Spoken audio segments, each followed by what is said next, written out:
भगवान श्री कृष्ण और कुम्हार की कहानी। राधे राधे दोस्तों, ये कहानी भगवान कृष्ण के बाल्यकाल की है। बचपन में कृष्ण बड़े ही शरारती थे। आए दिन कृष्ण भगवान के नए नए उलाहने रोज यशोदा मैया के पास आते रहते थे। इन्हीं उलाहनों से तंग आकर एक दिन यशोदा मैया छड़ी लेकर कृष्ण भगवान के पीछे दौड़ी थी और मैया से भगाते भगाते गोविंदा एक कुम्हार के घर घुस गए। उस वक्त कुम्हार अपने काम में व्यस्त था, पर जब कुम्हार की दृष्टि भगवान पर पड़ी तब वह बड़ा ही प्रसन्न हो उठा। कृष्ण बोले, कुम्हार जी, मेरी मैया बहुत क्रोधित है और छड़ी लेकर मुझे ढूंढ रही है। कुछ समय के लिए मुझे कहीं छुपा लीजिए। कुम्हार भगवान श्री कृष्ण के अवतार स्वरूप से ज्ञात था। उसने तुरंत कृष्ण जी को एक बड़े से मिट्टी के घड़े के नीचे छुपा दिया।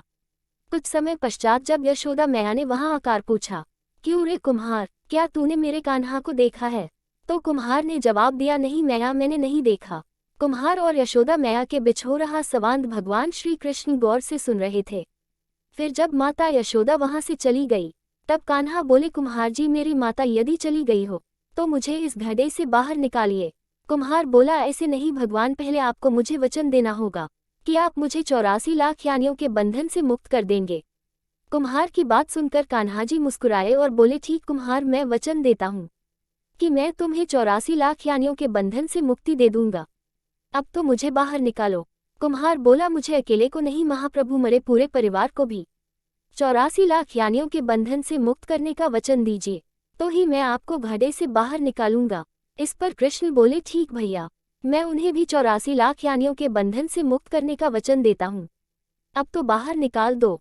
अब कुम्हार बोला, बस प्रभु जी, एक विनती और है, उसे पूरा करने का वचन देते हैं तो मैं आपको घड़े से बाहर निकाल लूंगा। कृष्ण बोले, अब वह भी बता दो। कुम्हार ने कहा, हे प्रभु जी, जिस घड़े के नीचे आप छुपे हैं उस घड़े को बनाने के लिए लाई गई मिट्टी मेरे बैलों पर लाद कर लाए हैं। आप मेरे उन बैलों को भी 84 लाख यानियों के बंधन से मुक्त करने का वचन दीजिए। कृष्ण भगवान ने कुम्हार का प्राणी प्रेम देखकर उन बैलों को भी मोक्ष देने का वचन दिया। कान्हा बोले, लो, तुम्हारी सभी इच्छाएं पूरी हो गई है, अब तो इस घड़े से मुझे बाहर निकल लो। इस बार कुम्हार बोला, अभी नहीं भगवान, बस एक अंतिम इच्छा शेष रह गई है और वह ये है कि जो भी जीव हम दोनों के बीच हुए इस संवाद को सुनेगा उसे भी आप इस जन्म और मृत्यु के चक्र से मुक्त कर देंगे। बस यह वचन भी दे दीजिए, तभी मैं आपको इस घड़े से बाहर निकालूंगा। कुम्हार की सच्ची प्रेम भावना देखकर कृष्ण भगवान अति प्रसन्न हुए और उन्होंने कुम्हार को तथास्तु कह दिया।